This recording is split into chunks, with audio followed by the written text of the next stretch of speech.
Bismillahirrahmanirrahim. Assalamualaikum warahmatullahi wabarakatuh. Hamdan wa syukran lillah, salatan wa salaman ala rasulillahi amma ba'd. Ikhwatal iman, kaum muslimin rahimakumullah. Allah berfirman dalam surat Al-Baqarah ayat 186 yang berbunyi, wa idza sa'alaka ibadi anni fa inni qarib. Apabila ada seorang hamba bertanya kepadamu, wahai Muhammad, tentangku, maka aku sangat dekat. Ujibu da'watad da'i iza da'ani, dan aku pasti mengabulkan doa-doa hambaku yang memohon kepadaku. Falyastajibu li wal yu'minu bih, maka tunaikanlah kewajibanmu dan berimanlah kepadaku, la'allahum yarsudun. Mudah-mudahan kita termasuk golongan orang-orang yang dalam kebenaran. Ikhwatal iman, ayat ini mengajarkan kepada kita untuk menggunakan doa sebagai senjata dalam hidup ini. Setiap manusia punya permasalahan. Tidak ada manusia yang tidak punya permasalahan. Dalam kehidupan ini kita pasti mengalami yang namanya problematika kehidupan. Pasti ada kerikil-kerikil tajam yang menyayat hati. Maka kata Allah, la takhaf wa la tahzan. Janganlah kalian takut dan janganlah kalian bersedih. Innallaha ma'ana.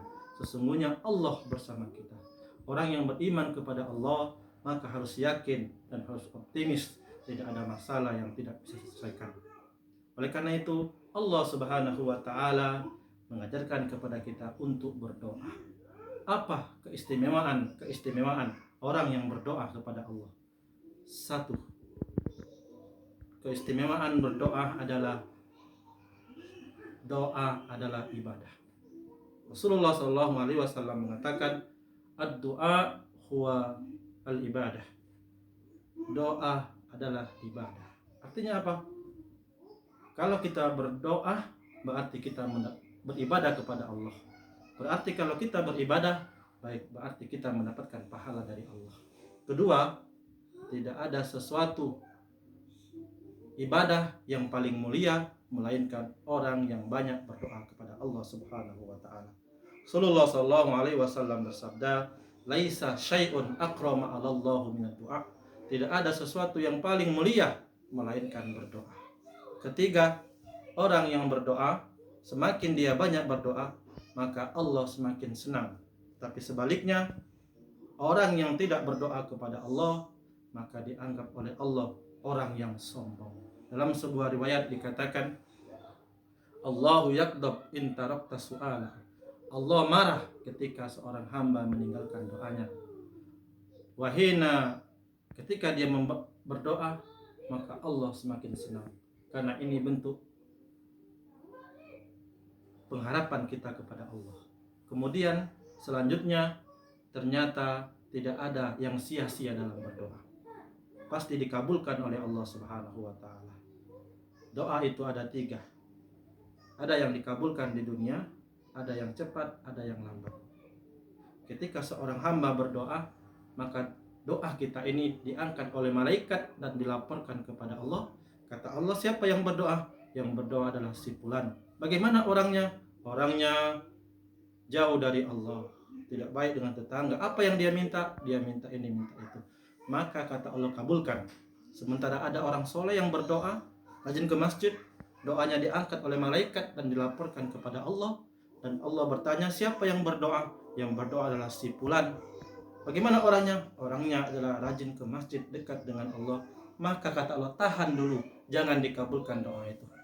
Ikhwatal iman pasti bingung, kenapa orang yang jauh dari Allah rezekinya banyak, Allah kabulkan doanya, sementara orang yang dekat dengan Allah, Allah tahan dulu doanya. Ternyata rahasianya, Allah senang. Inni uhibbu an asma' du'ahu. Aku senang mendengar doa seorang hamba itu, makanya Allah tahan. Yang kedua, kenapa orang yang jauh dari Allah tetapi rezekinya banyak? Ini adalah istidraj. Kalau seandainya dia tidak cepat-cepat bertobat kepada Allah, maka ini akan menjadikan cobaan. Nah, yang ketiga, ternyata doa itu menolak bala. La yaruddul qadar, tidak ada yang bisa menolak takdir. illa doa, melainkan doa kepada Allah Subhanahu wa taala. Doa itu ketika seorang hamba berdoa, dia minta rezeki tetapi Allah tidak kabulkan rezekinya, tetapi Allah ganti, terhindar daripada penyakit, terhindar daripada musibah. Oleh karena itu ikhwatal iman, kalau Anda punya masalah, maka dekatlah dengan Allah, meminta ampun kepada Allah Subhanahu wa taala. Sekian keistimewaan orang-orang yang berdoa kepada Allah. Kalau ada bermanfaat silakan diambil, kalau ada salah itu datang dari saya sendiri. Mohon maaf lahir batin. Usikum wa iyaya binafsi taqullah. Wassalamualaikum warahmatullahi wabarakatuh.